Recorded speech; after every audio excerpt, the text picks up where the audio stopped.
বাগিনা আফান আমাদের বাড়িতে আইছে আজকে 3 দিন হবে। তার উপলক্ষে নামছিলাম ছোট ভাই সাইফুল্লাহকে নিয়ে মাছ মারতে। নামার পরে দেখি এত মাছ, যেটা দেখে আমি সত্যি অবাক হয়ে গেছি।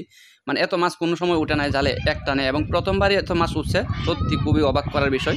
তো যাই হোক, হ্যালো গাইস, আসসালামু আলাইকুম, this me Abu Hanif Musa and মাছ মারার আর একটু ভিডিওতে আপনাদের সকলকে ওয়েলকাম। আষাঢ় মাসের 20 তারিখে হাওরে সবটা পানি শুকায় যাচ্ছে, শুধু খাল মাঝে বা ফাঁকার মাঝে বা খৈন্ডি মাঝাকালি পানি আছে। এই কারণে হচ্ছে খৈন্ডিতে একটা ঠেলা দিলে প্রচুর মাছ পাওয়া যাইতেছে। সবাই বলা বলি করে যে এখানে নাকি প্রচুর মাছ উঠে, একটা ঠেলা দিলে হচ্ছে বাড়ি যাওয়ার বুঝ হয়।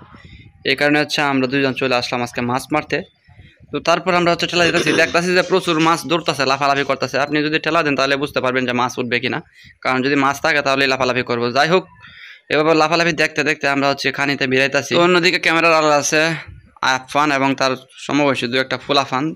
আমরা যখন ঠেলাটা টানে বিরাইছি তখন দেখে তো আমরা পুরাই অবাক যে এত মাছ এখানে কীভাবে আসলো। ছোটো ছোটো মাছ, মাছগুলো এখনো বড় হয় না। যে মাছটি উঠছে দেখেন কতগুলো মাছ। এই মাছগুলো যদি একটা পুকুরে ছাড়া যেত তাহলে যে পুরা পুকুর বইরে যেত, বা এক জাহান মাছ হইতো। এই কয়েকটা মাছ দেখার কারণে সবগুলো হচ্ছে ছোটো ছোটো মাছ, পুরি মাছের পোনা এরকম। আশা করছি আপনারা বুঝতে পারতেছেন কি পরিমাণ ছোটো মাছ।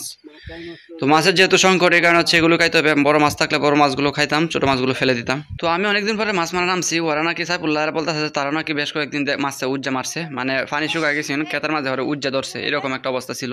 তো এইখানে এত মাছ উঠছে, এটা দেখে তো আমি পুরাই অবাক। আমি তার বাচ্চা কাচ্চাদেরকে বলতেছি দেখ কত মাছ উঠছে। এই মাছ দেখে তো আমি আশ্চর্য হয়ে গেছি। আই সুবহানাল্লাহ, এত মাছ! এবং অনেকগুলো গুঙ্গে মাছ লাগছে, ছোটো ছোটো গুঙ্গে মাছের ফোনা। এগুলো হচ্ছে কাটারি হচ্ছে ঢুকায় রাখছে জালে, এটা তোলা যায় না বা খোলা যায় না। তো এই কারণে হচ্ছে গুঙ্গে মাছ লয়ে পরবর্তী টান দিলাম। পরবর্তী টান হচ্ছে আমরা এখান থেকে শুরু করছি, অল্প অল্প ছোটো ছোটো টানি দিতেছি। বেশি বড় টান দিলে আবার মাছগুলো ধরে চলে যাবো, এর লাগে হচ্ছে ছোটো ছোটো টানি দিতেছি। তারপর দেখা যাক কি মাছ উঠে। এরপরে সাইফুল্লাহরে কইলাম যে তুই এনে দাঁড়া, কারণ এখানে হচ্ছে আয়া পড়ছি, বেশি লম্বা টান দিলে আমার মাছ যাবো গা। লাগে একটু পানিটা সিরা দিয়া জালটা টান নেওয়ার চেষ্টা করতেছি, কারণ এইভাবে হচ্ছে ওইখানে মাঝখানে যদি তুলে লাই তাহলে হচ্ছে মাছ সামনে দেওয়া যায় থাকা পারে। এইভাবে যদি পারের কানি টানে লাগাই তাহলে মাছ যাওয়ার সম্ভাবনা। তো এখানে ঠান্ডা দিছি, এখানে ঠান্ডা হচ্ছে হাগের মতো মাছ আছে, অল্প কয়েকটা কম আইছে, 19-20 কয় না এরকম হয়েছে অবস্থাটা। মানে প্রচুর গুড়া মাছ আছে কিন্তু আগের থেকে কম। তো যাই হোক, এই দুইটা ঠেলা হচ্ছে এই ভিডিওতে শেয়ার করলাম। এরপরে আরও 5-6টা ঠেলা দিছি, কারণ মাছ যেহেতু উঠতেছে 2-4টা মাছ লয়ে আবার বাইরে যেতাম করে বেসাই লয়ে যায়, কারণ প্রতিদিন কিন্তু উজ্জা দেয় না। এটা চিন্তা করে কইছি যে আরও কয়েকটা ঠেলা দিয়ে এই ঠেলা নিয়ে আস্তে আস্তে পরের ভিডিওতে দেখাবে। আমরা আপনাদেরকে যারা যারা এই ভিডিওটা দেখছেন আপনাদের সকলকে অনেক অনেক ধন্যবাদ।